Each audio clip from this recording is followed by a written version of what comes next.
Hello everybody. I don't know how loud my voice is because I was meddling around with microphone controls because for some reason or another my mic is too soft. And I want to know the reason why.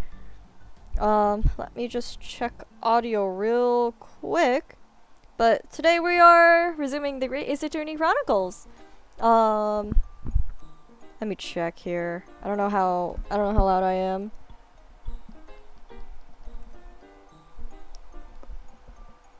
Oh wow, I don't hear myself at all. Uh-oh?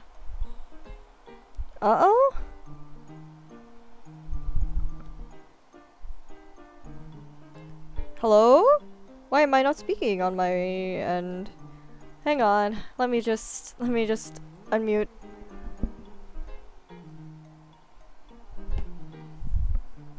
Oh, it's okay, I am speaking. It's just that when I check on my phone, I'm just not speaking at all for whatever reason.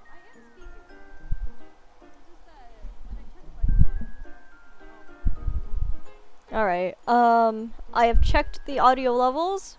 So let's get into Ace Attorney.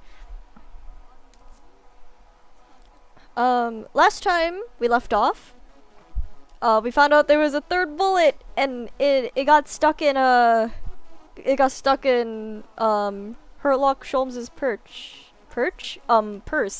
or like satchel or whatever. And now there's 3 bullets, and now we gotta find the guy that shot it. Except I'm pretty sure it's the Eggert guy or whatever his name was. We just have to find him. Alright, let's get started. Yes, I would like to continue. We were in the middle. Oh, actually, no, we weren't in the middle of a summation examination. Alright. Witnesses? Governor? Were you listening to proceedings while the defendant. I'm having reading issues already. While the defense carried out the summation examination. We was, Governor, we was! Perhaps we can dispense with the tedious preamble. Simply answer this one question. A third bullet has been identified at the scene of the crime. What do you make of that? Well, they were helped up by another person. Make it a big gum. I don't make nothing of nothing if I can help it. Oh, is it one of yours? God blimey, Gov, God blimey, not a chance. In that case, did you have an accomplice? There we go. We gotta bring in the Eggert guy. Whoa, whoa, never! The Skulkin brothers work alone! It's just the 2 of us! That's our trademark! Oh, so that means someone else went in before them. How soon we forget poor Sulky. Only 2 of the bullets from the crime scene originated from the firearms that we have as evidence. The 3rd bullet was fired from another gun. Where is it? That's a head scratcher. Guys, do you guys really not know? Counsel for the defense. Yes? I should like to hear your thoughts regarding these new developments. The 3rd bullet, and the mysterious missing firearm from whence it came. There was another person. Thinking back over all the testimony we've heard and all the evidence we've seen, I think I'm starting to form a picture of what really happened that night. My lord, I think it's clear what this 3rd bullet tells us about the Skulkin brothers. They did not have another gun. They had a secret accomplice. That night at, okay, on that night at Wintervang's pawnbrokery, the brothers must have been working with the 3rd man.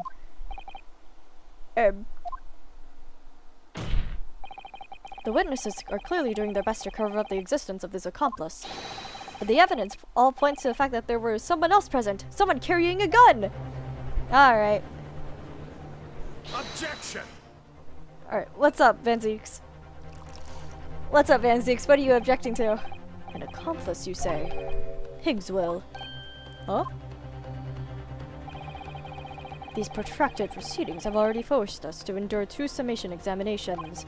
Yet in all that time, there has been not a murmur of a 3rd man, if this apparently wraith-like being exists. The court must be shown hard evidence. Without it, this fantasy will be crushed. Oh, do we have evidence? Do we have evidence of a third person?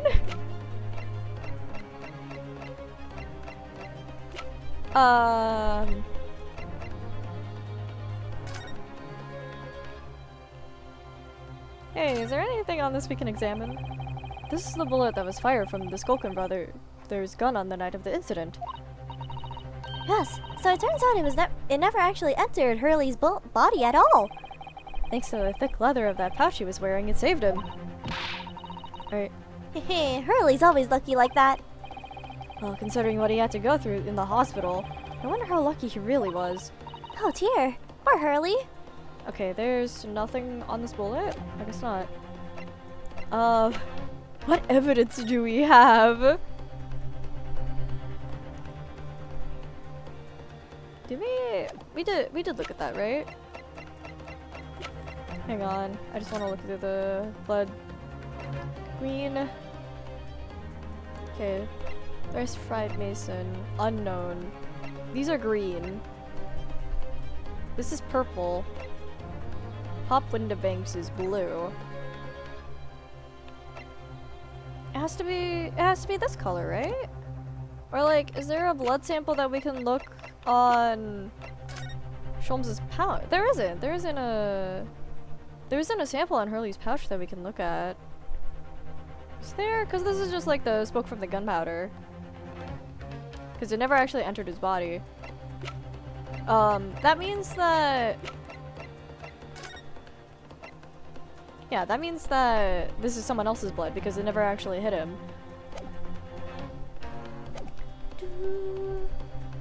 Alright. The prosecution demands answers on 2 accounts. Firstly, proof, evidence that this accomplice was ever at the scene of the crime. And secondly, the identity of this spuricious character.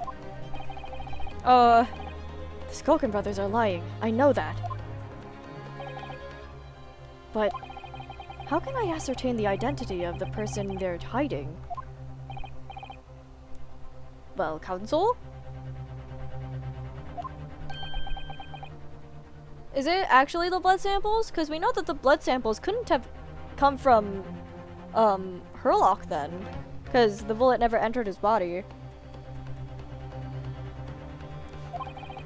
I'm supposed to prove the existence of this accomplice and reveal the person's identity even. In response to the prosecution's demands, my lord, the defense is, I could probably present the blood sample and be like, hey, this isn't Sherlock's because the bullet never entered his body. The defense is ready. I believe I can provide all the answers the prosecution demands. Alright, here we go.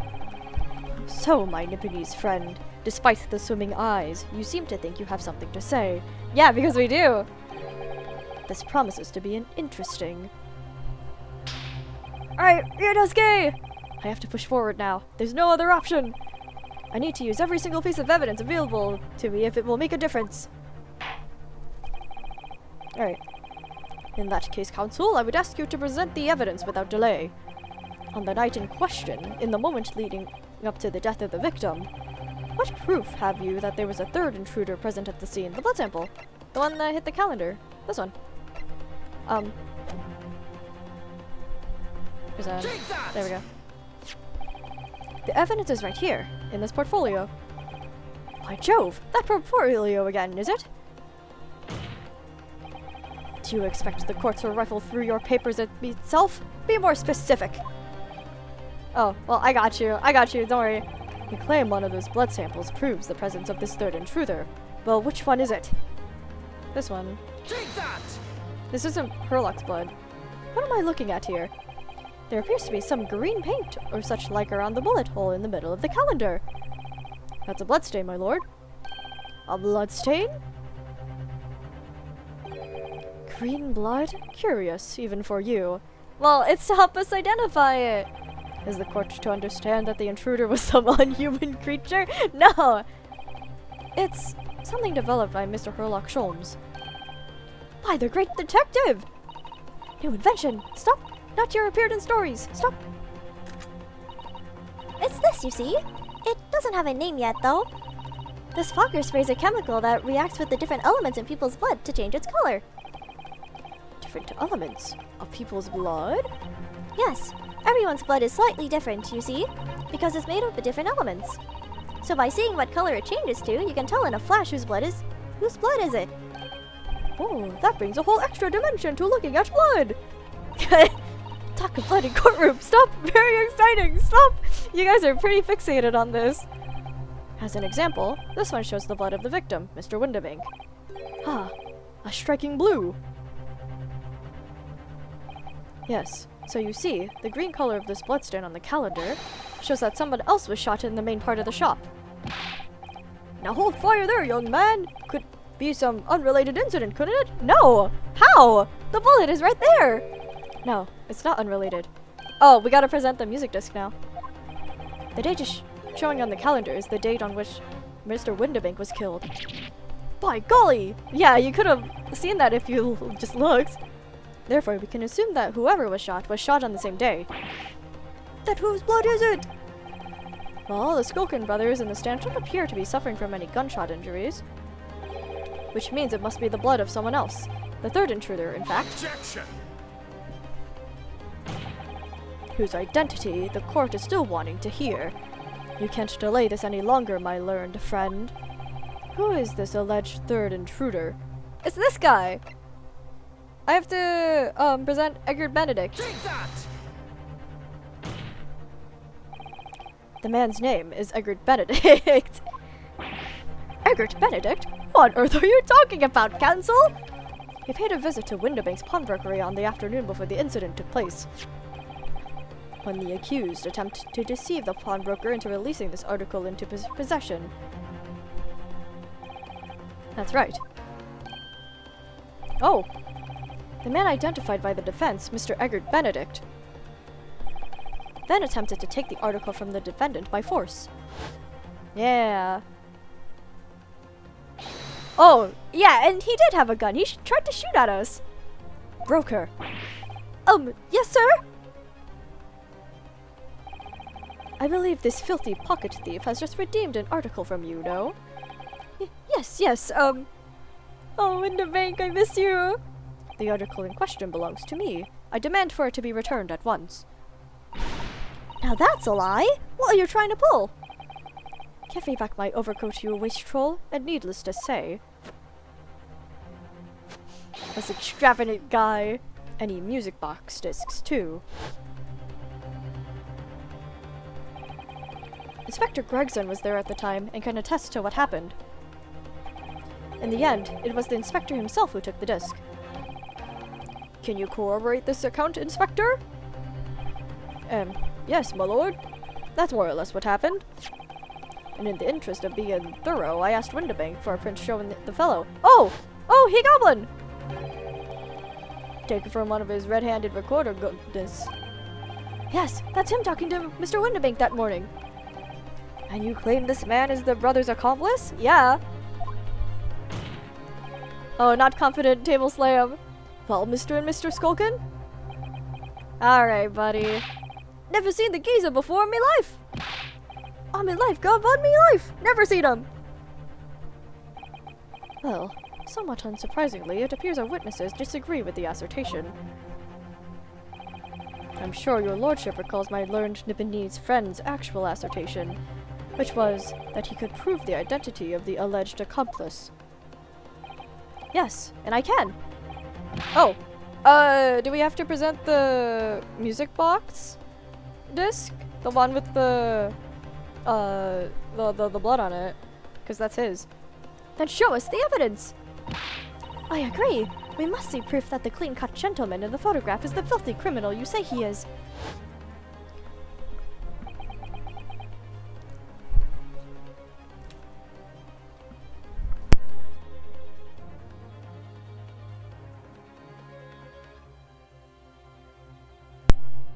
Alright.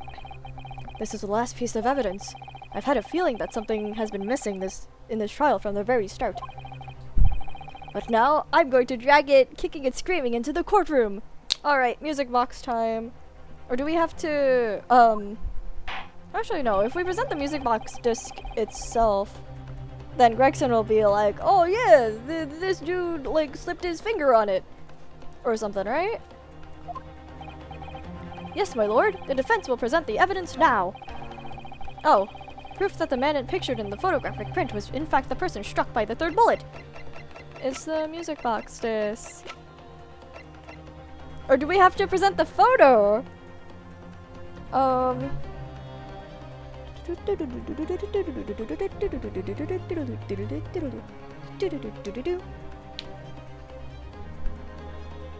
Alright. Take that! Here we go. As I mentioned before, on the afternoon of the day in question, the defendant attempted, deceitfully admittedly, to reclaim this disc from Windibanks, which is when the aforementioned Edward Benedict appeared on the scene, I believe.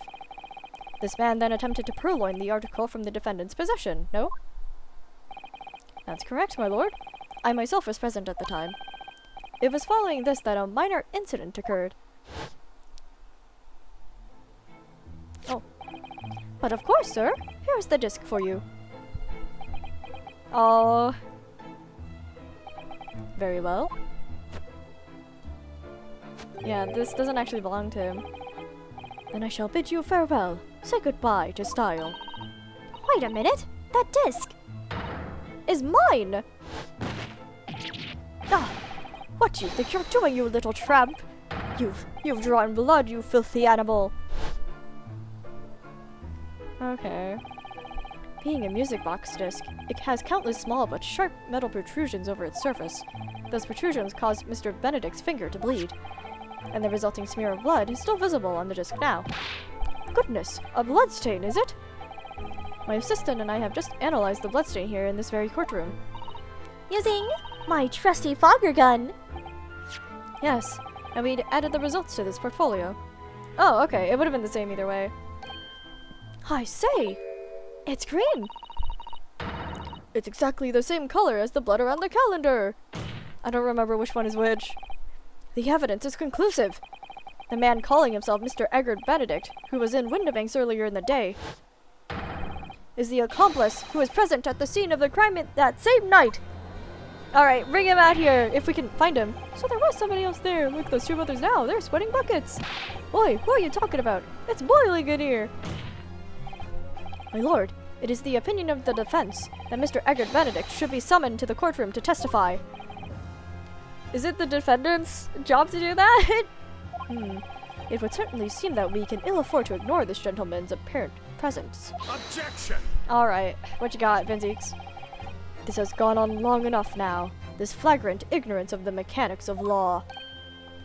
Right, what's up? Sherlock Holmes, you say? Yes, I've heard the name. The protagonist in a series of short stories for the vulgar classes. A god of detection or some such. Oh, he's doubting it. And now you employ chemical substances devised by this fantastical persona in the highest court in the land. Do you expect us to take yours seriously? The samples made by this plaything are not fit to be called evidence. Oh. So the bloodstain turned a shade of green. What of it? Here's to you successfully proving that no other blood in the world would turn the same color. Ugh, well... Alright, buddy. And pray, do not even think of suggesting that we should take Mr. Sholmes' word for it. Buddy! Is he right? I don't know. I mean, he is a great detective. What are you talking about? We can't let him get away with that. Oh, Yonosuke! I knew it would come to this. Of course Mr. Sholmes' invention isn't going to be recognized by any official body. But what other choice do I have? I'm just remembering what Father Christmas over there said before. About how he was temporarily suspending the summation examination. In other words... Oh, we still have a chance, we still have a chance. The examination isn't over yet, is it? Good grief! What did you just say, young girl? Yeah, it's not over yet. You guys still gotta weigh in. And in a summation examination, the decision as to whether or not the trial continues is in the hands of the 6 jurors, isn't it? Alright, Vinzeeks. Eat your words. So the way I see it, It doesn't matter what certain other people think of Hurley's invention. At least, not for now. Yes, she's right. Young lady, you have quite the devious mind. It really just comes down to one thing. Whether these ladies and gentlemen of the jury are convinced by what you say, Runo. Is that about right, would you say? Or did I misunderstand something? No, you got it all right, Iris. Unbelievable. Mr. Sholmes' partner is a force to be reckoned with. Hell yeah. Iris Wilson, sharpshooter!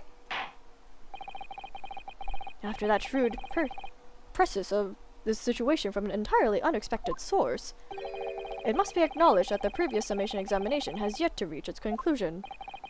This is absurd!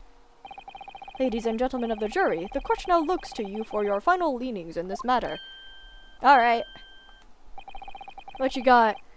As proud citizens of Her Majesty's Britain, I'm sure you will come to fair and just conclusions. Alright guys, turn those guilties into not guilties. So then, state your final decisions in turn, please. Not guilty. Let's go! Not guilty. Let's go! Not guilty. Yeah! Guilty. Oh, come on! Guilty! Are you kidding? Not guilty. Oh, let's go, we have majority. Poor doctor guy, slamming his head in the table.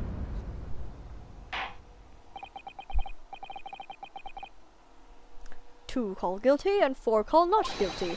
Such is the outcome of the summation examination. Objection. My lord, with all due respect, this is an outrage. The prosecution refuses to accept this decision. Well, it's not up to you, buddy. It's up to the jury. On what grounds? If these jurors are persuaded by some half-baked concoction devised by a pretender to real police work, then they are too ignorant to be trusted with the judgment of anyone's guilt. I'm sorry, Lord Van Zieks, but the outcome of the summation examination cannot be ignored. This trial will continue. Yeah, eat shit! Eat shit, buddy! Yeah, get wounded. Nevertheless, we find ourselves in a rather awkward situation. The defense has very reasonably requested the subpoena of a new witness. But sadly, I fear that will be impossible. Oh yeah, we gotta find him first. What? The name the gentleman gave for himself, Egbert Benedict, is quite clearly false. Okay, buddy. I don't believe it. Just when I'd managed to prove the man was there at the night. Oh. Could I say something? Oh, who is that? Is that Gina? Who's that, please? Who spoke? Oh, it's number 5. It was me, my lord. Juror number 5? What have you to say, madame? If possible. Inspector. Oh, hi, Gregson. Eh? Me, ma'am? I wonder if you might show the photographic print to me again. The one in which the gentleman is shown. Oh, does she know him? Oh, yes, right. This one, you mean? Mr. Benedict? Does she know him? Yes. There's no doubt in my mind. Who? You know him! Juror number 5, you don't mean to say you know this man? Yes, I know him. Yo! No. Good gracious! Yo, let's go! I know you voted guilty, but thank you. Order, order, order! Juror number 5, how on earth? I am a communications officer. Stop. Oh, as we can clearly see, the gentleman in the photograph is, stop, also a communications officer. Oh! He works in my office. Stop. Oh, are the music discs like Morse code communication? Because like they don't actually play actual music, which we learned. Are they like code for things? Is that why he wanted them so bad? A very talented operator, in fact. Stop. He should be in the communication station now. Stop tapping away on the telegraph. Stop. This doesn't seem right somehow. I can't put my finger on why, but it doesn't feel right. Oh. I suppose we all imagine the accomplice would be some sort of hardened criminal. It's a bit unexpected to find out that he has a respectable job by day, whatever he gets up to at night. Yes, I suppose that's it. I suppose that's why I felt something was wrong. Oh, buddy, if you have a bad feeling about it, it's probably not that. If the gentleman is at London's communication station, we should be able to subpoena him within the hour. Lord Van Zieks, if you please. Yes, my lord. Make the necessary arrangements with all haste. As your lordship bids. Alright, buddy, please don't bribe him like you did with these guys. The court will recess for 1 hour. When the new witness arrives, we shall reconvene to hear their gentleman's testimony. Alright, Inspector Gregson? Yes, my lord? I should like to hear from you specifically about events at the pawnbrokery on the day in question. Come to my chambers during the recess. Alright. Yes, sir, my lord. Very well. Court is adjourned until 1:40 p.m. Alright. Take these guys back to jail. Take these brothers back. Doo-doo. Right. We gotta to be continued. I gotta take a sip of water.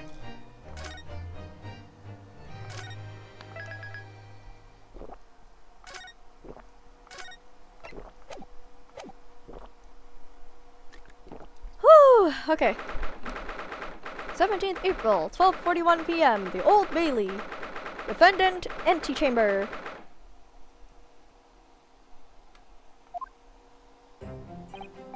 Alright. Ah, Gina, how are you holding up? I'm starting to feel quite warmly towards her frequent cold shoulders now. Jenny! Are you alright? Why aren't you saying anything? Come on, buddy. Come on. What's the point, eh? Why go to all this trouble and fighting so hard for the likes of me?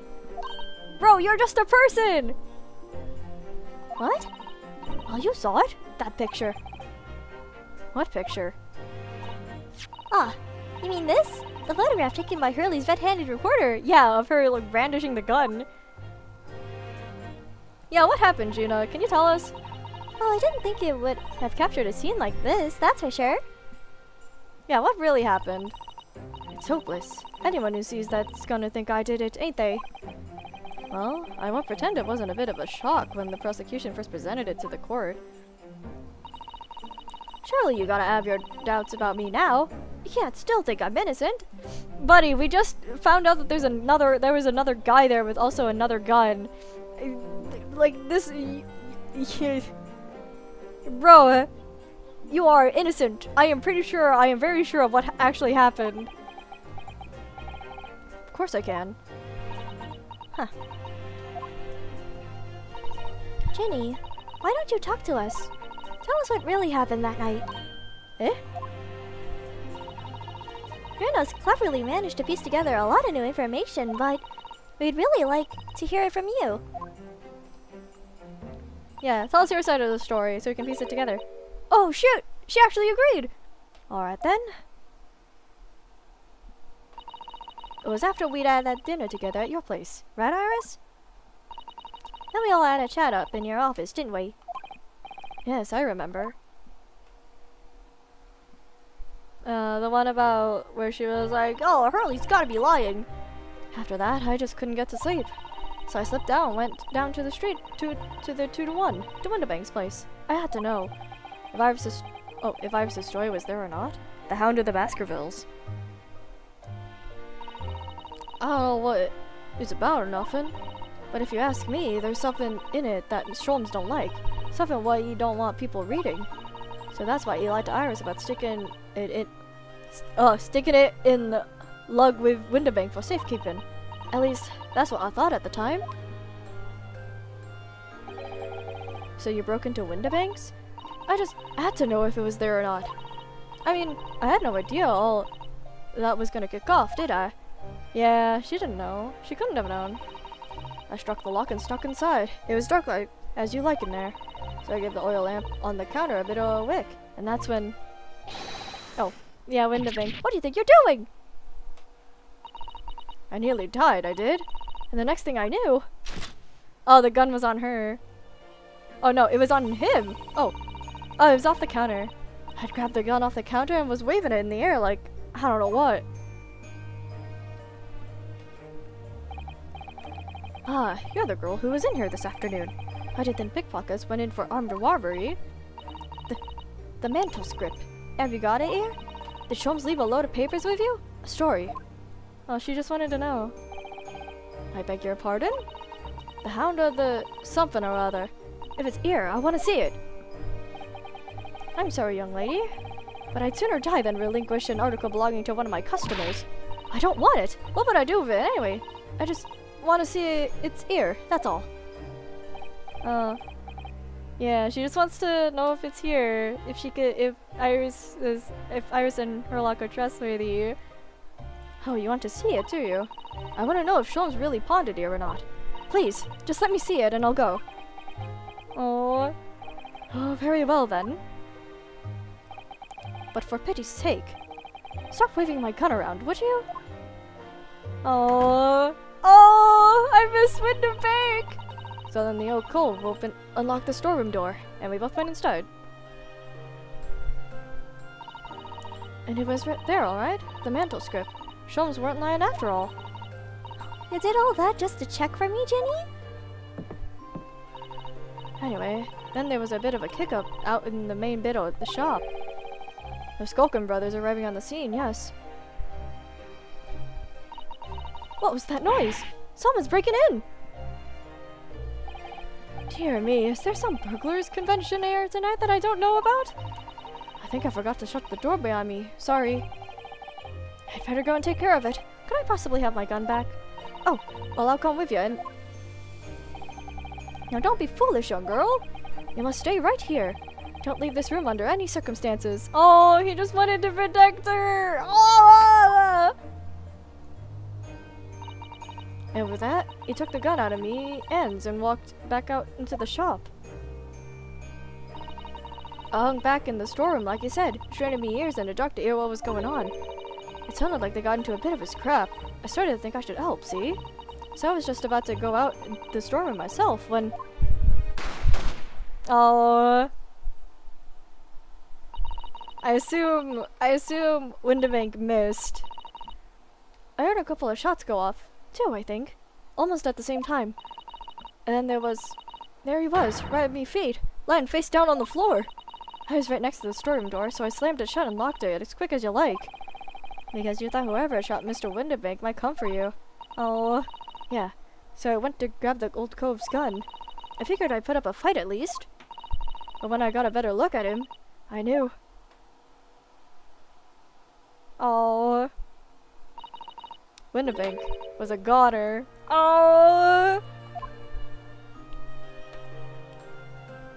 That guy didn't deserve any of that. I felt funny in me head all of a sudden, kinda dizzy. And after that, I don't remember nothing. Oh, from shock probably. That must be when you passed out, Gina. If I hadn't done what I'd done, the little cove might still be alive. Did you tell the police everything you just told us? Of course I did, but they didn't believe a word of it, did they? All they said was, if I kept telling lies, that'd make things even worse for me. Oh, they didn't believe her! Just because she's a pickpocket, I guess. It'll be alright, Ginny. Don't worry. Just stay strong for a little longer. Rita's about to put the real culprit through the mill. Hell yeah, we are! For Winterbank and Ginny. That cove was there in the afternoon. That Egbert Benedict. Oh, she saw him, right? I still remember how he looked at me, like I was nothing. He was there that night. Oh, he was, now was he? We don't know his real name yet, but I'm convinced that he's involved somehow. Anyway, thank you for telling us what happened, Gina. I appreciate your honesty. You what? Yeah, hell yeah, thanks for telling us! You can leave it all in Runo's capable hands now, Ginny. I love Lestrade so much! Mr. Naruoto. Yes? How come you trust me? I don't get it. Well, we gotta. And plus, like, I don't know, people are stupid. I mean, have you forgotten what happened here before? Come on, it was only 2 months ago. I mean, you were, like, paid off to, like, do things. Me and McGill did. We told you a whole pack of lies. And you got the bog trucker off with him, even though he was a killer. Oh. No, I could never forget that. How? I did what I thought was best at the time. Yeah, there's no way he could have known. But the pain of that error in judgment doesn't get any easier to bear. Still, don't forget that I also made you a promise. I told you that I'd be on your side to the bitter end, no matter what. Well, if I'm lying? Well, you weren't lying right now, were you? You could be working to get another killer off the hook for all you know. You weren't lying right now, were you? Yeah, he was. I was once in your position, Gina. I was the accused in a trial. You were? Before I left Japan, I was accused of murder. And strange as it might sound, the circumstances of the crime were pretty damning. I was sure that no one would believe it wasn't me who'd done it. Yeah, the very first trial of the game! Oh, Runo. But there was one person who stood up for me, who believed in me and was prepared to defend me. Kazuma, I miss you. My best friend! Kazuma! I miss you! Ryunosuke, no one believes in you more than I do. Leave this to me. All you need to do is put your faith in me and I'll do the rest. Oh, Kazuma! I was so happy I cried. But even then, somewhere inside me, I couldn't help thinking, surely he doesn't really believe in me. Not completely. No. But... Ah, Kazuma! I miss you. I was wrong. Look at him! Look at the two! Look at my boy! As soon as my trial began, it was obvious. Oh! That he had an absolute unwavering belief in me.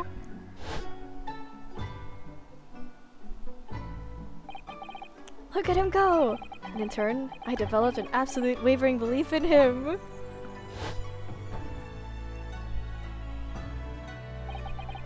Since then, I came to realize, if you want someone to believe in you, you have to believe in the other person first. What are you saying? She's like, bro is yapping! I promise you, Gina, that no matter what happens, I'll keep believing in you, so you don't need to worry. I won't let you down. I'll be damned if I let you down! Even though I'm a diva? And a no-good liar? Well, you can work to fix those things. You're not like McGilded. I know that. Eh? Yeah, you were like forced into it too. That's right. You're our friend, Ginny. Iris? We know you better than you think. And we've come to the conclusion that you're someone we can trust. Hell yeah! Yes, That's really all we need to know. exactly. Hi, Gina.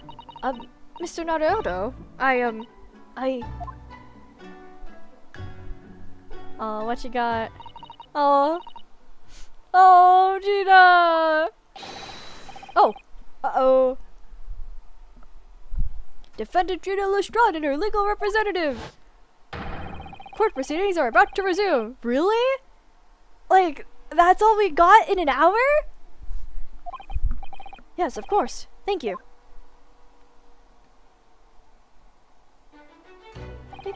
Oh, Kazuma's theme! I'd both been a defendant and a defending lawyer in my time, so I knew only too well just how hard it was to put all your faith in another. And I also knew just how hard it was to bear the burden of another putting all their faith in you. Oh! This is it at last. The final chapter! The final battle! Wish me luck, Susato-san!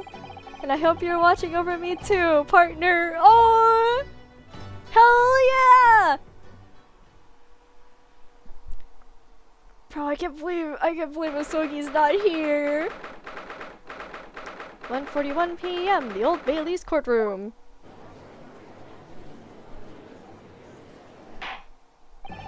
Alright.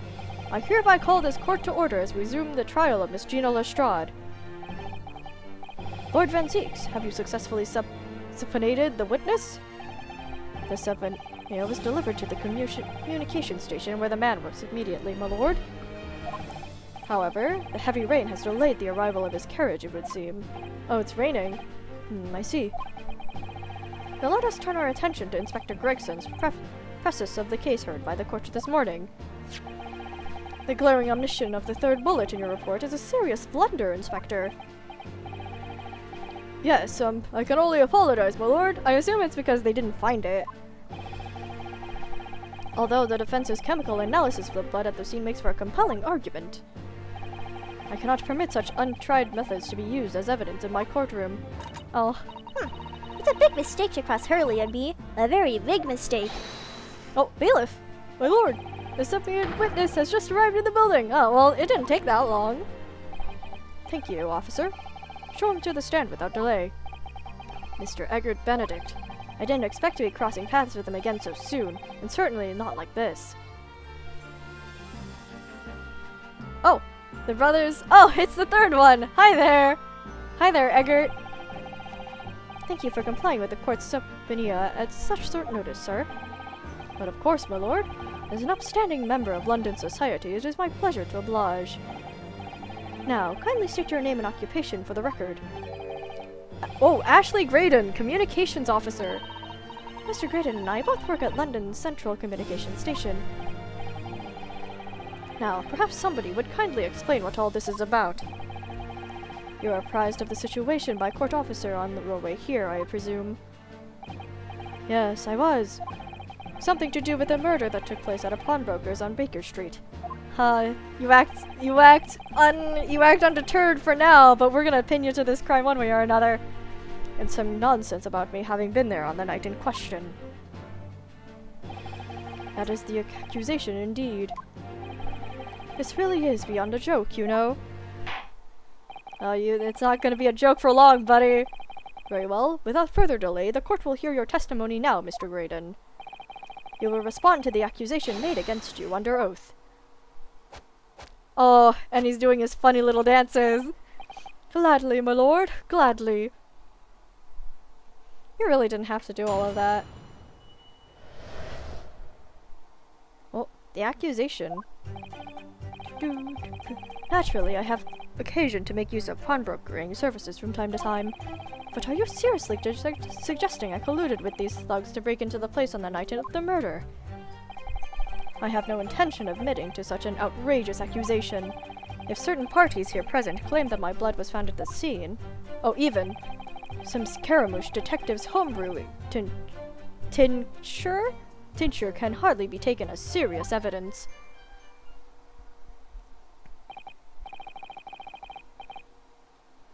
So you deny the accusation completely, do you? I must say, I am dismayed. For the highest court in the land to be swayed by the self-professed detective's toy.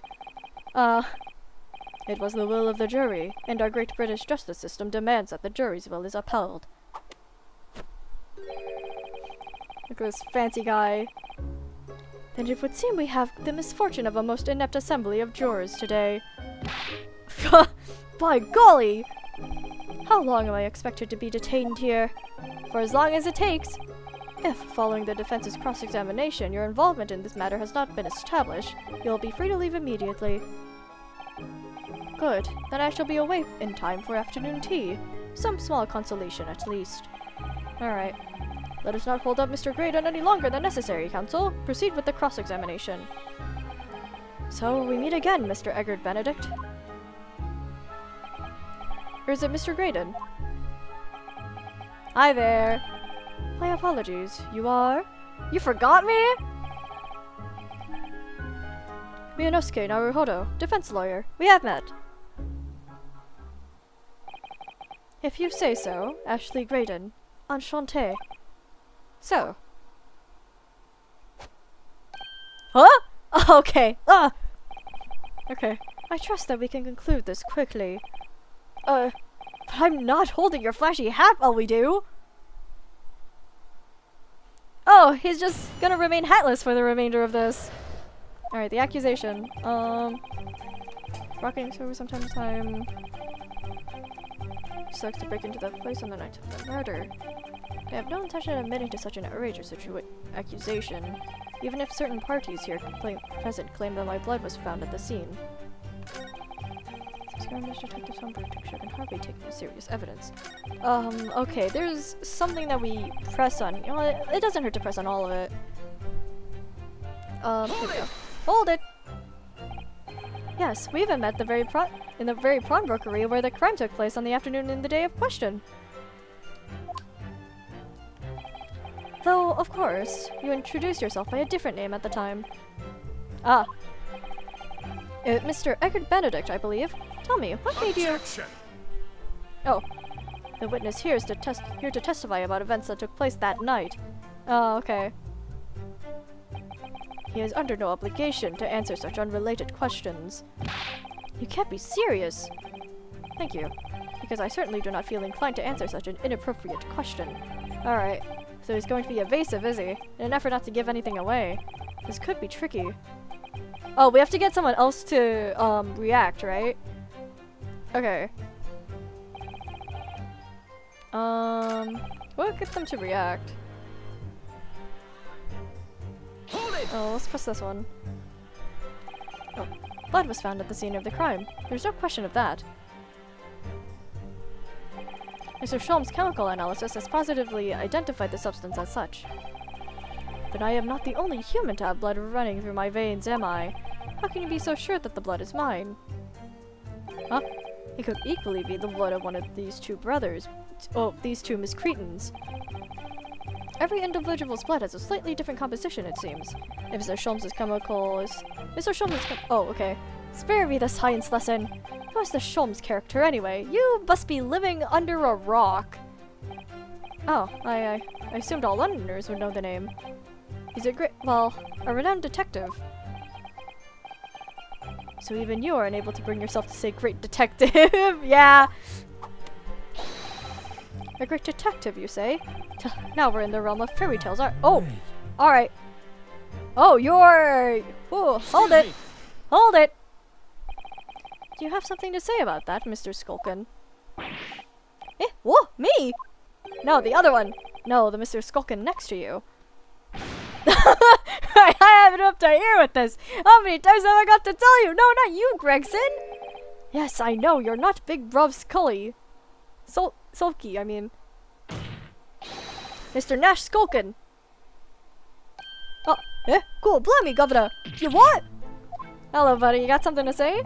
Is it not the case that when Mr. Graydon just spoke, a thought went through your mind? Would you care to share that thought with the court? Me thoughts? I don't have none of them. It must have been him. You what? Guys, Mr. Nash Skulkin, answer the question, please. What went through your mind when Mr. Graydon just spoke? Nothing. Honest, Gov, nothing. I was just thinking. If he waves his arm around like that much more, it'll open up the wound again. That's all. Oh, again? Wound? What wound? Where he took the bullet, of course. It was only 2 days ago. It ain't gonna be healed up yet. Bro just admitted that he was there. So it was, well, you know, I was worrying for him, and you just outed him. Oh, hell's bells. Mr. Graydon, did you hear that? Ah, there he goes. What? Your comrade is worried about you, it seems. On account of your injured arm. Alright. My lord? Yes, Mr. Graydon? I have no idea what these two wretches are talking about. Certainly, I shouldn't be expected to answer anything in relation to their mindless insinuations. Well, then, can you show your arm and show that you're not injured? We know that someone other than the victim was hit by a bullet at the scene of the crime 2 nights ago. And from the height of the bullet hole in the wall, that person was likely hit in the upper arm or thereabouts. Alright, buddy. Come clean. Perhaps you would allow a court official to examine your arm, sir. The left arm that you're currently clasping with your right hand, as if in pain. Alright, buddy, fess up! No, I refuse. Alright. You have shown no evidence whatsoever that links me to these common thieves. Accordingly, I am not obligated to permit such any invasion of my privacy. Okay, buddy, but you're... As I've already said, I'm completely uninvolved in all this. I've never had anything to do with the pawnbrokery where this fellow was killed whatsoever. I take offense to the insinuation that I was in any way involved. We have photographic evidence that you were there. You claim to have nothing whatsoever to do with Mr. Windibank's pawnbrokery, my lord? The defense would like that last statement to be added to Mr. Graydon's formal testimony. Oh, here we go. Very well, counsel. Continue with your testimony, Mr. Graydon. Alright. Okay, this we gotta press. With the pawnbrokering establishment where the man was killed. Hang on, buddy. No, you do. Never had anything to do with it. You forget that I was there, Mr. Graydon, on the very afternoon of the incident. Obviously, I'm not a complete stranger to the pawnbrokers. I'm currently on the lookout for an armchair to furnish my study. Objection! Were you now? No, you were there to redeem an article. I have no idea what you're... right? Ah, Graydon! Hey, buddy! You want to say something? Do you have something to add, Inspector? Eh? Come again, Sunshine? You were there too, in fact. Weren't you, Inspector? That afternoon. Ah, buddy, come on. Alright. Well, yes, I do remember meeting yourself in the pawnbrokers that afternoon. You, your young Japanese assistant, and the accused were all present, as I recall. And at the time, this witness, Mr. Graydon, was trying to acquire a particular article. Well now. Oh, uh-oh, he's denying it? I'm afraid I don't remember too clearly. Oh, you're avoiding it, why? Oh, what? But you must! I'm not going to lie and pretend I remember something that I don't. Oh, what's going on here? Oh, he's trying to cover up the music box. Is that what we have to present? Actually showed us the picture before, didn't he? You know, from the cameras that Hurley installed in Windibanks. Yes, of course. Indeed, and the gentleman pictured bears a striking resemblance to the witness, I must say. Yeah, you're literally right there. Exactly, which proves that Mr. Graydon was in the shop on the afternoon in question. At no point have I denied that fact. Yeah. We're trying to ask him about that night. I merely entered the shop to pursue articles on sale and have a word with the broker. No, you didn't. Nothing more. Okay, buddy. Gregson? This makes no sense. I understand why Mr. Graydon might be trying to cover his tracks. But why is Gregson helping? Yeah, but why would Gregson be trying to avoid giving testimony about what happened? Oh, that's all he's going to say on the matter, is it? What do you think, Bruno? I think he has no intention of telling us anything. He's well aware that the less he says, the less chance he has of giving himself away. Yeah, alright. The complete opposite of Hurley, then. He seems to think that the more he says, the better. Well, at least I managed to prise a little more information from these witnesses' lips. All thanks to the Skulkin brothers. Why are they still there? Yes, they were the key to it after all. So he says he has nothing to do with Windibanks. Well, we know that's not true. Hell yeah. Perhaps now would be a good time to have a proper look through the court record. Good idea. You never know what tiny scrap of information could become a valuable weapon. Alright,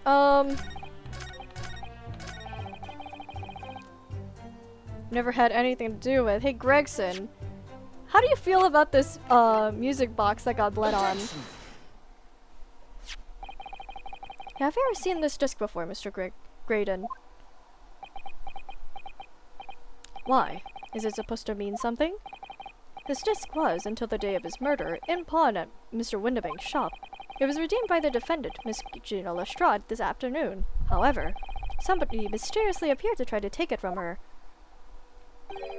And that somebody was you, of course, wasn't it, Mr. Graydon? As I have reiterated numerous times now, you are mistaken. That was not me. Alright, buddy. I've never seen that disc before in my life. It may have escaped your notice, but there is a small smear of blood on the disc. Ah, yes, resulting from an abrasion of the thumb, perhaps. Hey, show us your thumb! That's right. The surface of the disc is covered in hundreds of tiny metal bumps. In the skirmish to acquire the disc, the thumb of the person who tried to take it suffered minor lacerations. Hey, let us see your thumb. So, while the disc bears remnants of that skirmish in the form of this smear of blood, the thumb of the person in question must bear the remnants also, in the form of a scratch. Good gracious! Indeed it must! Mr. Graydon? You refused to allow a court officer to examine your arm before. Are you now going to refuse to allow us to examine your thumb? because I have no doubt that it bears a small scratch consistent with the smear of blood on this disc. Alright, buddy, show it! Show it, buddy! Well, well. It would seem I underestimated you. Yeah, of course you did! What? What is the meaning of this? So you admit it now. You admit you have a scratch on your thumb from when you attempted to take the disc from the defendant. Come on, buddy, take off your gloves. Order, order! Well, Mr. Graydon? It would appear that there has been something of a misunderstanding here. I did not attempt to take the disc, as you put it. No, quite the reverse. What are you trying to say? Oh, he's trying to pin it on Lestrade. It's really quite simple, you see. The disc was mine from the outset. Is there some crime in taking an item that you own out of pawn? What? I thought we established that it wasn't his. It would seem, Mr. Graydon, that in this piece of evidence, my learned friend has established a link between yourself and the incident. Accordingly, you will tell the court everything you know about this disc now. As you wish. Though I'm quite sure it has nothing whatsoever to do with the pawnbroker's murder. Oh, just you wait. This is the thing that's been lurking behind the scenes. Alright, what you got? There's a note on the disc saying, for McGilded, but the item belongs to me. The redemption ticket was stolen from me by the accused, that filthy gutlering, on the day in question. I proceeded at once to the shop in order to explain my situation and redeem my article. In the end, of course, the disc was taken by the police. In other words, I had absolutely no reason to break into the shop later that same night. Are you sure? Are you sure, buddy? Did I hear you correctly, sir? McGilded, you say? The famous London philanthropist. Yeah, the one that got burned to death just in the second trial. He perished in this very courtroom 2 months ago after being acquitted of a distinctly messy murder. Yes, my lord. The one and the same. Good lord! Mr. Graydon! Are you saying that Mr. McGilded and you yourself were acquainted? Yes, that's correct. Oh, he's admitting it! He's just straight up saying, yeah, we knew each other! Order? Well, I certainly didn't expect to hear that name uttered here in my courtroom again. According to what Gina told us, this disc was placed in pawn on that fateful night 2 months ago. McGilded himself gave instructions to deposit it at Windibanks. It's funny that Mr. Graydon here is claiming the disc belongs to him then, isn't it? In all likelihood, he's lying. Yeah. So he appeared that afternoon at Windibanks in order to get his hands on McGilded's disc for some reason. Alright. Counsel, you will commence your cross-examination, please? Alright. I need more water! My throat is giving out!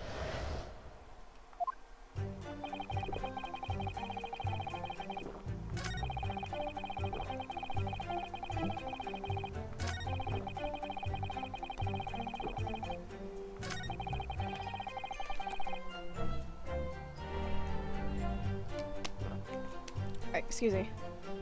Alright, hey Gregson, you got something to say about this? I mean, you denied him at first. I want to see if he reacts to this. And then we'll press the other statements. Yes, it was taken by Inspector Gregson here, wasn't it? That's right. This was the very man. Apparently, the police are collecting anything that has a connection, Mr. McGilded, right? as evidence. Here we go. Excuse me. Oh, you got something to say? Something wrong, Inspector. What do you mean? The last remark Mr. Graydon made in his testimony seemed to trouble you in some way. Eh? No, it didn't. It's nothing. Leave it alone. Alright, buddy, come on, come clean. Let me ask you this, Inspector. Why is Scotland Yard gathering Mr. McGilded's possessions? I can't tell you something like that, Sunshine! Oh. What is it, Inspector? Investigative secrets? Yes, exactly. You should know all about that. Magnus McGilded, who died so unexpectedly after his trial 2 months ago. A man renowned through the capital for his great contributions to public life, yet he had a dark side too. Alright. Where are you going with this, Van Zeeks? Where are you going indeed? I suppose the police are dealing with the aftermath of his nefarious activities, are they? That's enough! Coppers like me have duties to carry out that we're not at liberty to talk about. That's all you need to know. Oh. Duties conferred by Lord Strongheart, I presume. The Lord Chief Justice appears to have great faith in you, Inspector. Oh, he's doubting him. The bottom line is, if you want to get more out of me, you're gonna need Long Shortheart's paw print first. Oh, okay. He's got nothing else to say on it, I guess. What's all this about? It's like there's something going on between Gregson and Lord Van Zeeks here. Oh!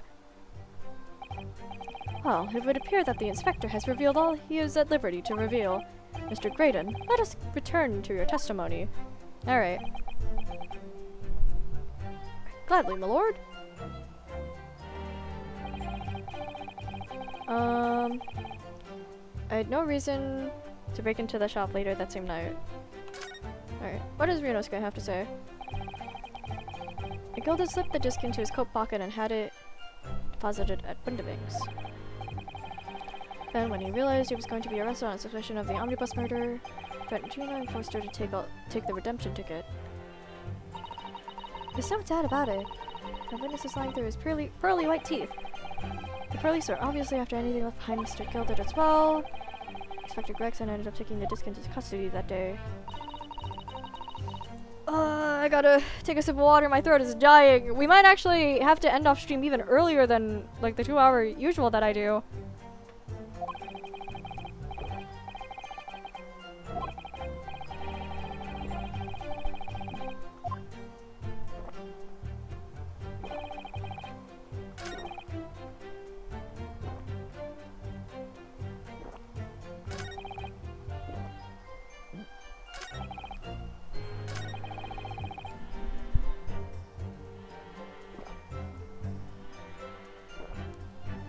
I had absolutely no reason to break into the shop later that same night. Okay, I gotta stop reading for my throat. I'll read later, but I'll skim these for now. Items. No, not at all. Oh. Oh, Van Zeeks, what you got? Collier was brought in by the police, says everything in the shop without exception. Every article on the shelves was common or garden bric-a-brac. In that case, it's clear that you broke into the ship later that day in order to cover Gilden's disc. Have you not been listening, man? Even if I had wanted to recover the disc, you may recall that it had been seized by the police that afternoon. It was no more in the shop that night than I. As I keep saying, we had no reason. Oh, excuse me. So we have to find a reason why he tried to break in.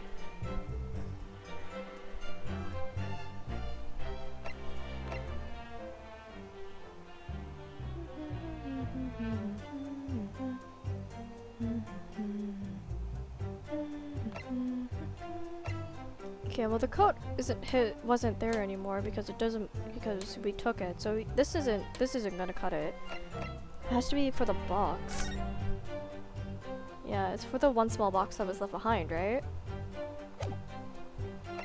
You did have a reason. It was for the box, but we just don't know what the box is. Alright, that's what I have to present here, I think. Nothing in the guild that's left in the shop that night. Nothing this man might have been after. Wonder if that's really true. Alright, that's the hint we have. If you have some evidence, let him have it. I'm dying to see that irritatingly assured destruction of his crumble. Alright, that's a hint we need. Yep, alright, that I know.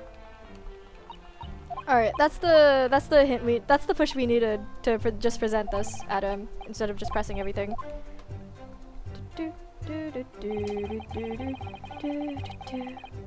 Okay, gotta go to statement 5 and present. Gotta present the ticket for the box. Alright, music stop!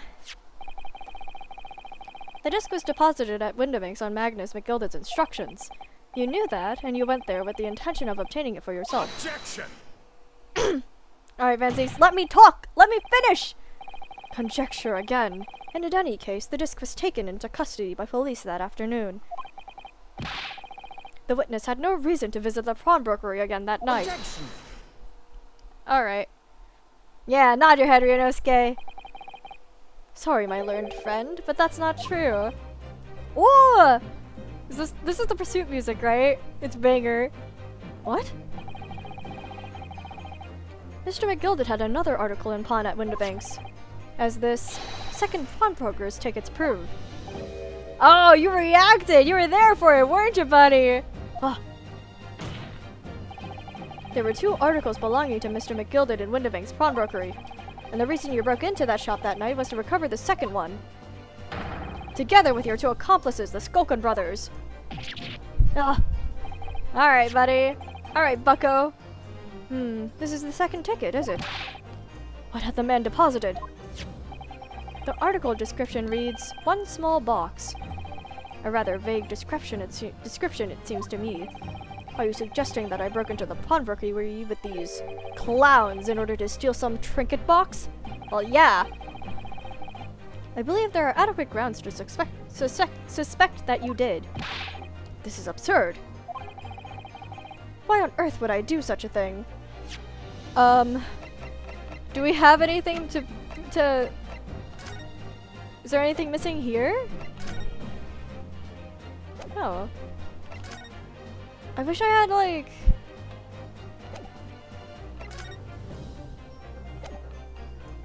Do I have any other photos that I could look at? Like, is there anything missing from here? That I'm just like... That I could be like, oh, you stole something! Rah!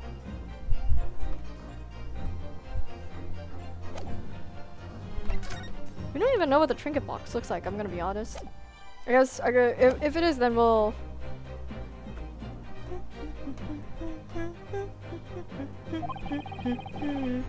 Once the article has been forfeited, I could simply walk into the shop and purchase it.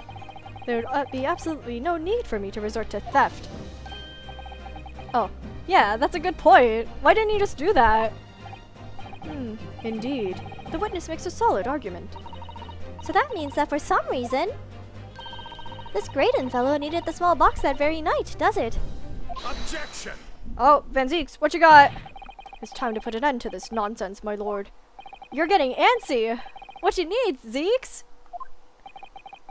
I do hate to ruin my learned friend's argument, but the truth is quite incontrovertible. On the night in question, no small box was taken from Windibank's pawnbrokery. Now rest assured the prosecution can prove it. Alright, what you got? You got a photo, probably? And you're gonna present a photo, and I'm gonna be like, oh, you dumb fool, you dumb idiot, you missed something! Good gracious! Inspector, show the photographic prints to the court, if you please. Yes, sir. Alright, what you got? What prints? These prints were taken from one of the detective's security cameras. Oh, right, there were 2 of them in there. Oh, Hurley's red-handed recorders again! As previously explained using the plan of the shop's layout. The victim's establishment was furnished with automatic cameras in 2 locations. One was set to capture the counter where Mr. Windibank received his customers, and the other was set to capture the shelves on which the articles were placed for sale once forfeited. According to the information on this ticket, McGilded's small box had been forfeited already, 2 days before the incident, at 9 p.m. on 13th April to be precise, which means it would have been on the shelves of forfeited items in the storefront. Now, what I have here is a print taken by one of the cameras about 2 hours before the incident, at 11 p.m. on 15th April. Okay. It has to be that one, the lower corner. The victim clearly had a very full shop, it would appear. And then we have another print. Oh, did it move? This one was taken about 2 hours after the incident. Wait, did it move? I swear it moved. It was in the middle of the picture frame at first. I see. So we have 2 pictures to compare. Yeah, it got moved. There's a discrepancy. Though I must say that placing them side by side leaves me cold. Dear me, that's starting to make my head ache. Obviously, at Scotland Yard we considered theft as one positive motive in this case. We explored the possibility that something might have been taken in addition to the victim's life.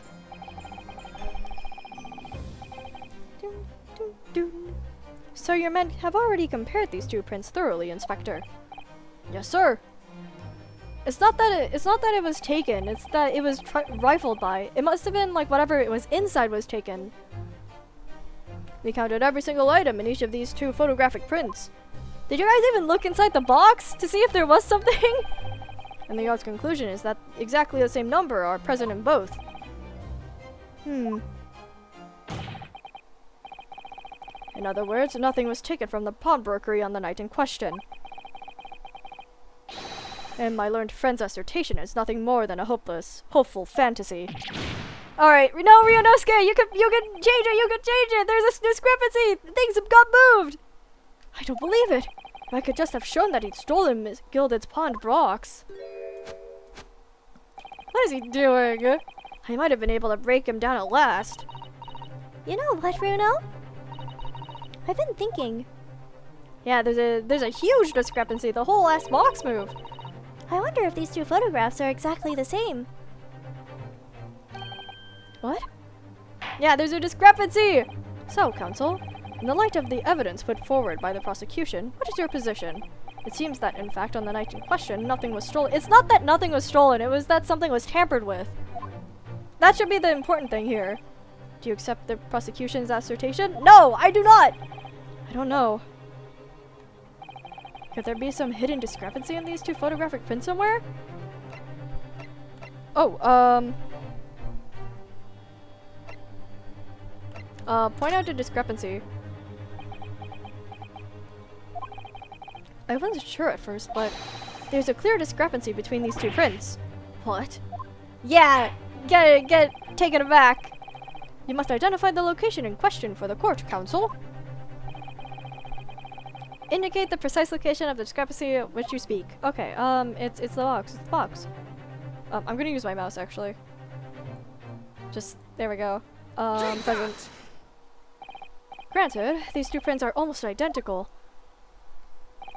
However, there is one minor discrepancy between them. What? Yeah, take that! When you view the 2 pictures stereoscopically, the box jumps out at you because it got moved. It wasn't that it was stolen, it was that it was tampered with. That's the important thing. A single area stands out as being different, the location of the small box. Yeah, wait. Oh, unbelievable! He's not entertaining himself with crossing his eyes. Thank you, Judge, for at least entertaining us a little bit. By Jove, you're right! How extraordinary! What this tells us is very simple. McGilda's small box was indeed not stolen from Windibanks on the night in question. However, there can be no doubt that somebody picked up this particular box and then returned it to its place on the shelves. Are you suggesting that the small box originally deposited by Mr. McGilded is in fact... Yes! The very same small box I just identified in those photographic prints! Objection! Oh. Mindless guesswork. What if it was? Alright, what you got? So a box was moved on the shelf. Nothing was stolen. Did you even look inside the box? Which means quite simply that nothing has changed. It changes everything! You might... That may be true, but... Alright, McGilda's box wasn't stolen then. But doesn't the fact that it was moved like that change things? It changes everything! I believe this changes everything about the case. How can that possibly be? The crucial point is the fact that what was moved was a small box. In other words, we have to consider what might have been inside that box. Yeah, what was inside was stolen from. What are you suggesting? Alright, buddy, fess up. I'm suggesting that we need to examine that box as soon as possible. A vital piece of evidence is sitting on the shelves at Windibanks as we speak. Objection! That won't be necessary. Some little box belonging to a man who died 2 months ago can't possibly be relevant to this trial. Are you kidding? The court does not uphold your objection, Lord Van Zees. Hell yeah! Bailiff, arrange for an officer to go to Baker Street at once. Obtain the small box in question and bring it back here for further examination. Hell yeah! Eat shit!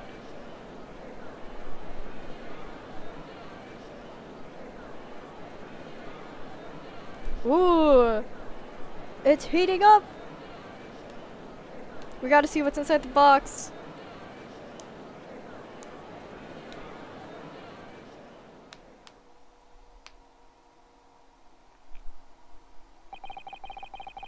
We should have a report within half an hour.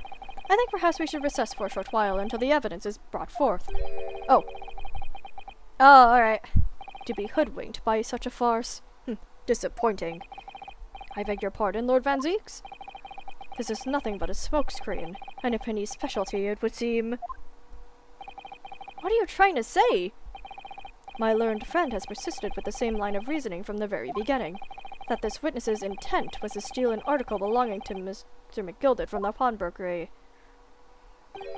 Yet common sense tells us that none of the articles have been value enough to be worth stealing in the first place.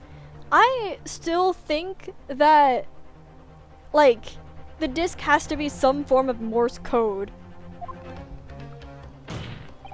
Exactly!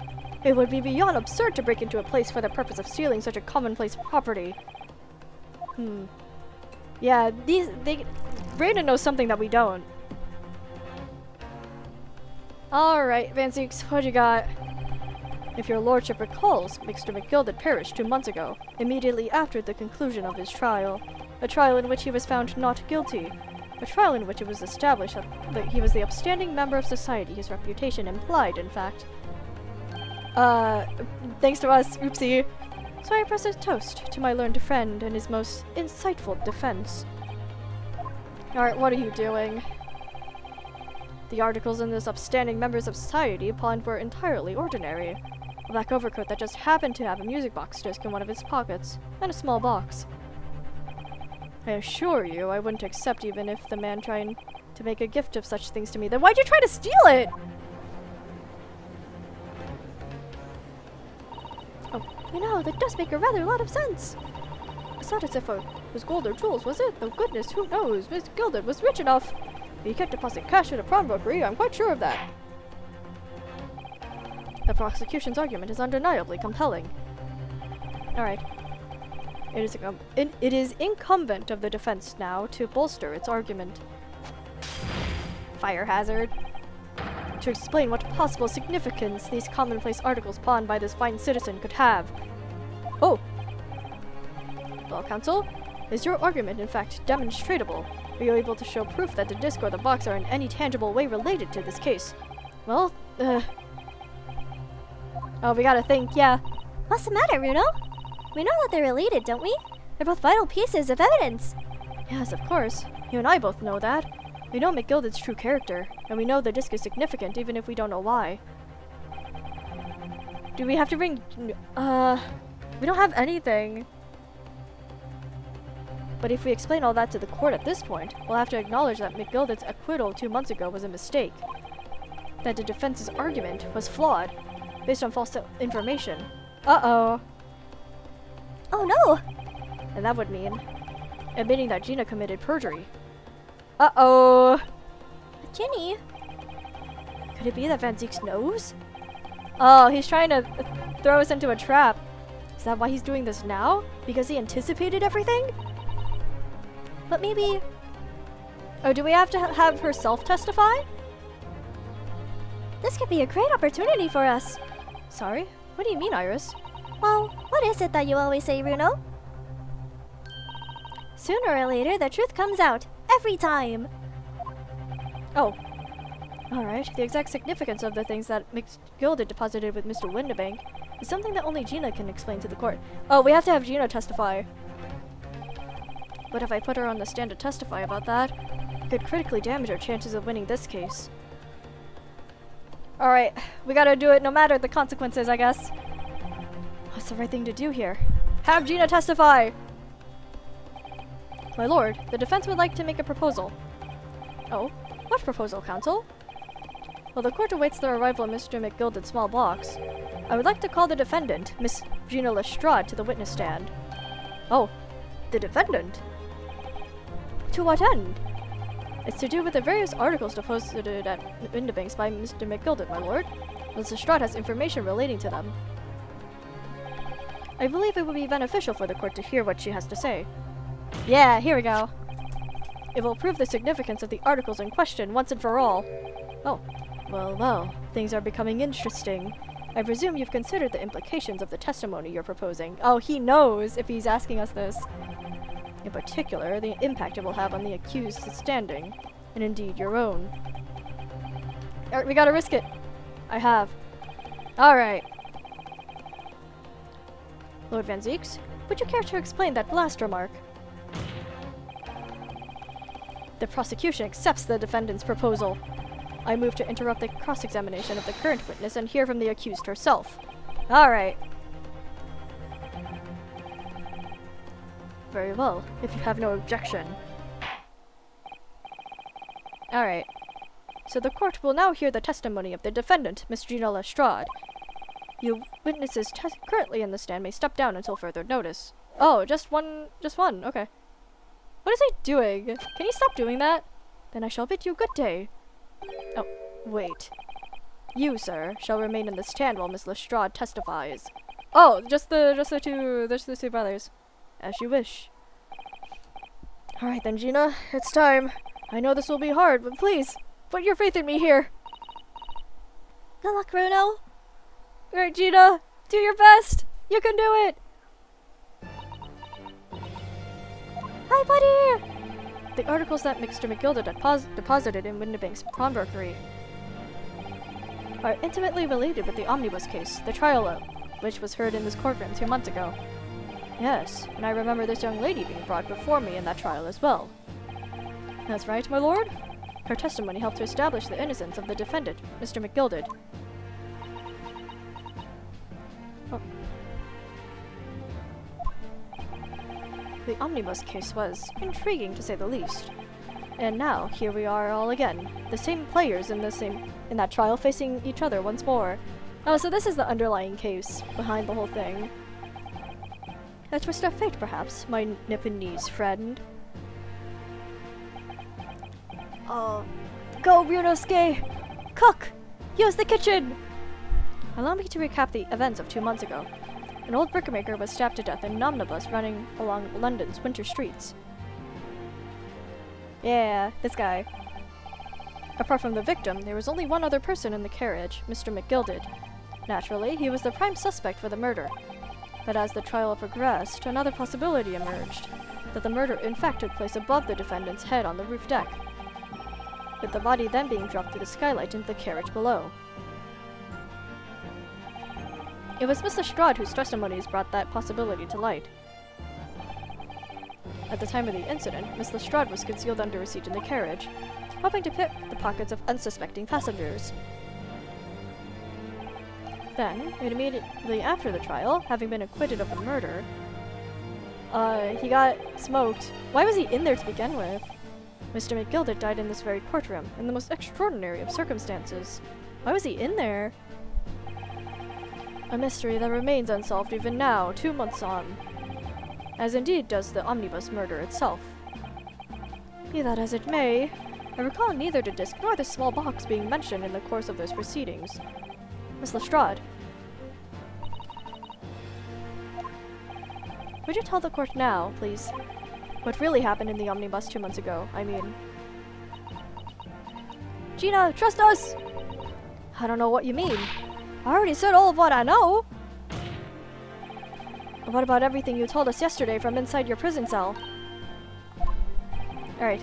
Please, Miss Lestrade. This is extremely important. Yeah, we gotta acquit you of it now! But... Remember, little girl, if it transpires that you willfully withheld information in the trial 2 months ago, the Home Office will seek to prosecute you for your perjury. Don't threaten her, you bitch! And naturally, you will lose all credibility as a witness. Although, let's face facts. You have little credibility to lose. Can you stop? Like, I'm gonna punch you! Ginny, don't listen to him. Please, you have to trust Bruno now. Iris? We're on your side! Come on, Gina! Alright then. I'll talk. Let's go! It's the right choice, Gina. Well, it would seem that my learned friend is hell-bent on bringing the entire courtroom down about his ears. So be it. I want to, like, take him off his, like, pedestal. I want to like punch him in the face. I must confess that I'm struggling to understand what on earth is happening here.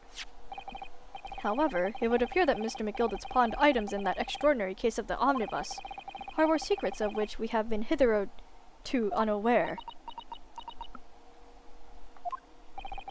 So, Miss Lestrade, you will now give your testimony before the court about the events 2 months ago. You will reveal the truth, a commodity sorely lacking in your original statements. This is it, then. Everything's going to come out. Like Van Seek said. This could bring the whole courtroom down about my ears, but as a lawyer, I'm prepared to take that risk. Right. It's Ace Attorney. We've got this. The real truth of the omnibus case. Truth is, that brickmaker cove was in the cabin of the omnibus the whole time. When the Irishman dragged me out from under the seat, I saw that disc on the floor. All of a sudden, I heard a scream from above me head, and that pair on the roof deck went off to call their slops. That's when McGildet slipped the drivers some tin to do a run to the pawn shop roundabout. He threatened me not to snitch, not to say nothing to no one about what I seen or heard. Good grief, this is outrageous. What you just told the court bears almost no resemblance to your testimony 2 months ago. Yeah. Got a complete switch over. As you say, my lord. Then there's every chance. I may have educated the error in Miss Gilded's trial. It sounds very much to me as if the man deliberately deceived this court in an effort to cover up the most wicked of schemes. Yep. No, without doubt, your lordship is correct. A great injustice was done in this courtroom 2 months ago. The actions of the accused in that trial, of this witness, and of my learned friend are entirely inexcusable. That was our first trial. Why don't you shut up? I don't believe it. The whole trial was a farce. It was all lies. The McGildet fellow was rotten to the core, just like that pickpocket. Don't forget that lawyer from the east. They were all in it. They were not. Excuse me? You're wrong, the lot of ya. Mr. Naruto, the lawyer there he didn't know nothing about it. Humbug. Alright, guys. I don't think so. Are we really expected to believe that? Yes, you are! Really stitched everyone up, didn't he? What an operation to get the man off scot-free. Unforgivable. Stop. The lies have to stop. Stop. Can you guys, like, shut up? Yes, the defense made a terrible error of judgment. I intend to take full responsibility and suffer whatever consequences are deemed appropriate. However, it is imperative that the court allows the witness to elaborate on her testimony, because the true significance of McGilded's pawned articles must be brought to light. Alright. Very well, my learned student friend. I'll refer to us as student. Given the depths of calamity you have just plunged yourself into, this may well be worth hearing. Alright. Words fail me. The situation is utterly deplorable. Mr. Naruhodo? Yes, my lord? I will decide upon your fate following the conclusion of this trial. Of course, my lord. Blimey, Mr. Naruhodo? Oh, Gina. Now, counsel, proceed with the cross-examination. Oh, I hope we don't have, like, I hope we're not in a lot of trouble. The truth of the omnibus case. Truth is that Brickmaker Cove was in the cabin of the omnibus the whole time. An Irishman dragged me out from under the seat. I saw the disc on the floor. Why don't we press this one? Wait. Was the disc you saw this disc? Wait, what's Gregson? What are they up to? Hang on. I reckon it probably was. Oh, what are they doing? Wait, can I pursue them? I don't have a notification to. Hang on. What are these guys up to? They're whispering to each other. Can I interrupt that? Hang on. Excuse me. What the hell are you two up to?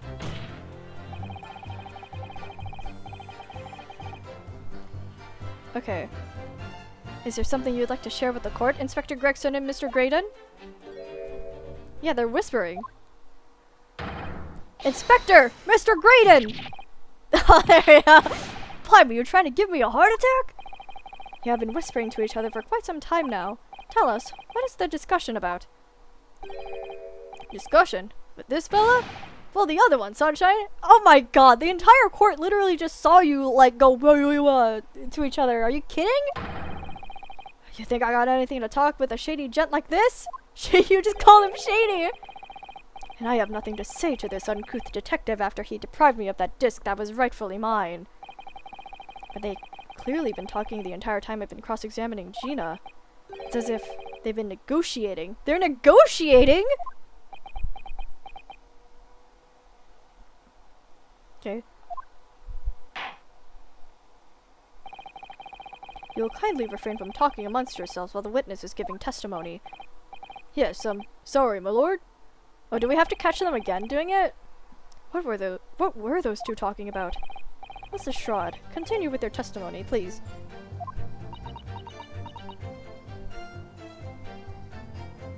Okay. Certain I heard a scream from overhead. Okay, they've stopped whispering.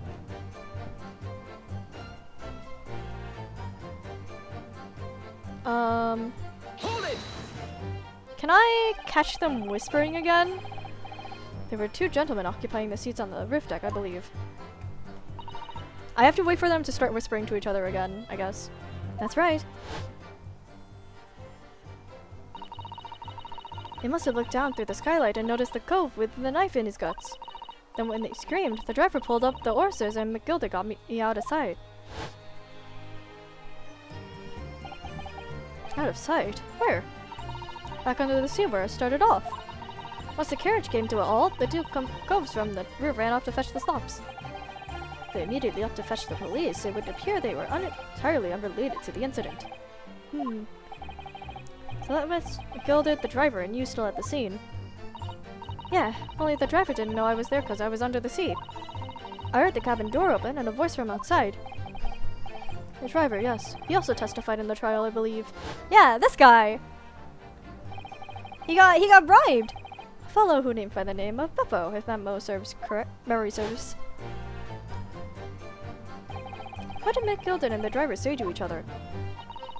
Oh, what happened and stuff like that mainly.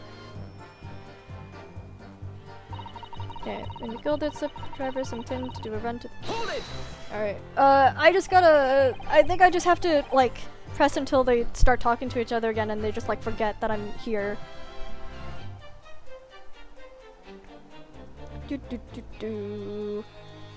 That pawn shop, obviously being Windabanks on Baker Street. Just a moment. Do you mean to tell me that the driver gave false testimony in that trial as well? Yep. Perhaps the excursion to the pawnbrokery slipped his mind when he was in the stand. Indeed, Lord Van Zeeks. McGilda took off his coat and gave it to the driver.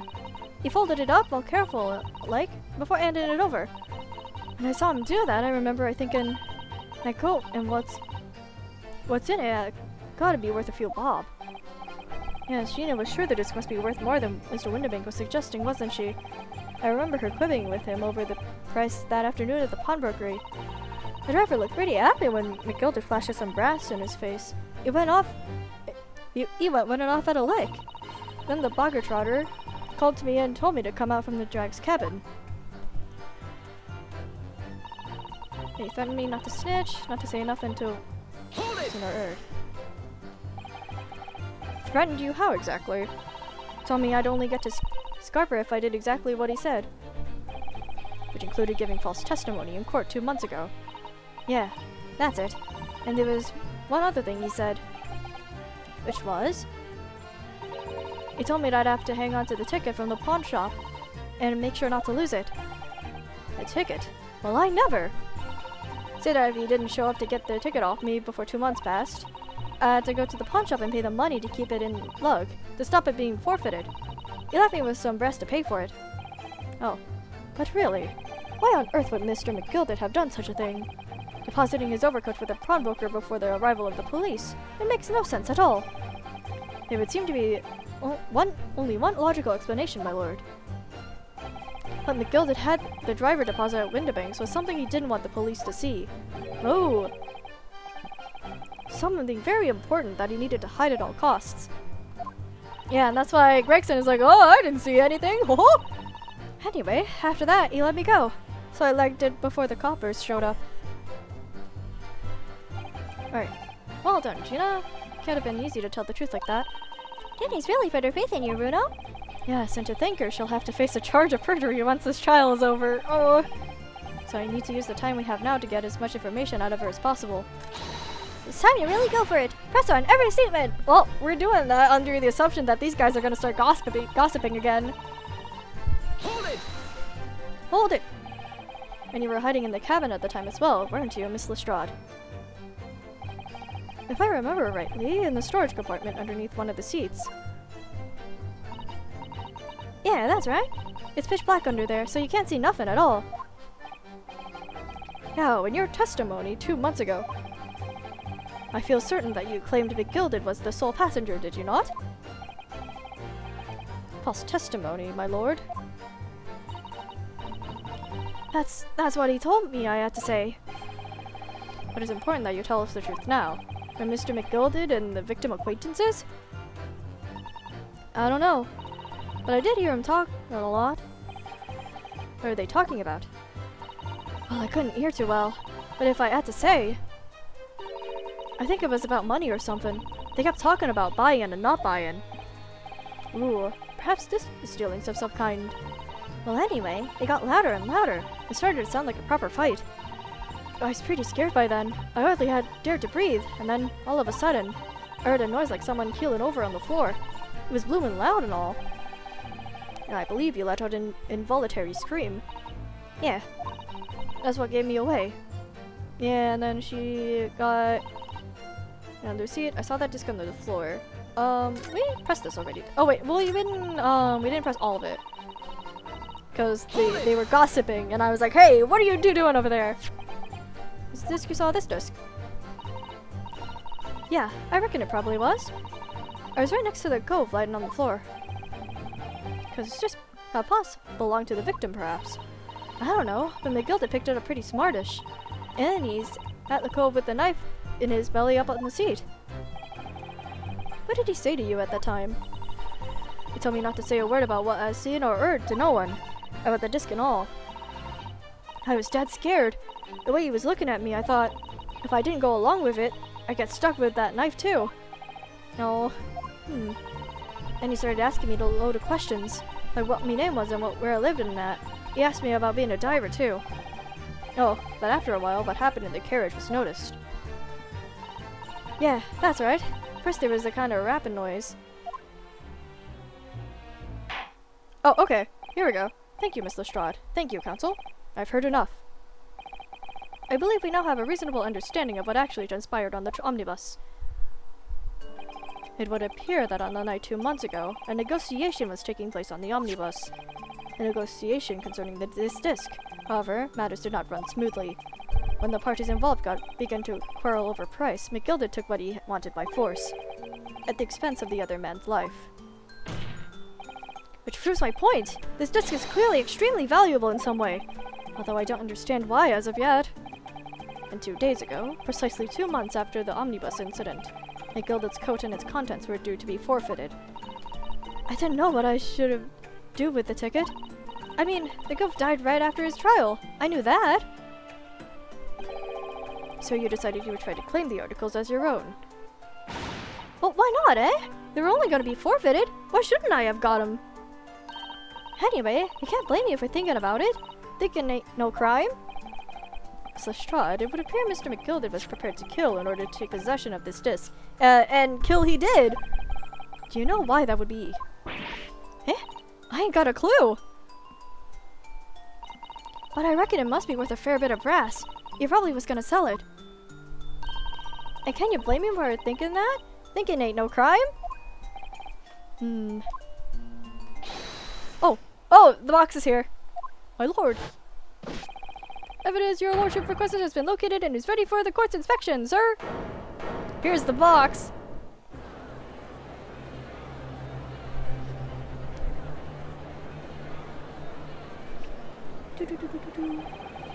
The mysterious little box, deposited by McGilded 2 months ago. Alright, here we go. There's no doubt in my mind that it's a key piece in this far-reaching puzzle. Woo! Oh, we're gonna get hit with a to be continued. Okay. I know we've barely hit like an hour 30 minutes. We're at an hour 45. But I'm gonna be honest. I'm gonna have to stop here because my throat can handle no more. We're gonna save Reddit this to be continued, and then once we start again. Oh, hey, would you look at that? There's a box. Please let me. It's the article in question, is it? Please let me leave. But, next week, we'll start off right here on this part of the trial and hopefully finish it. But for now, thank you guys for stopping by. My throat is keeling over. If you'd like, come join the Discord server. We have fun here, I swear. If you want to see my art, other people's art, come look at my Twitter, but Twitter is kind of dying, so come look at my Tumblr instead. And if you want to watch past streams, come look at the YouTubes. But that's all I've got for you guys tonight. We'll see you guys later. Bye bye. My throat is dead.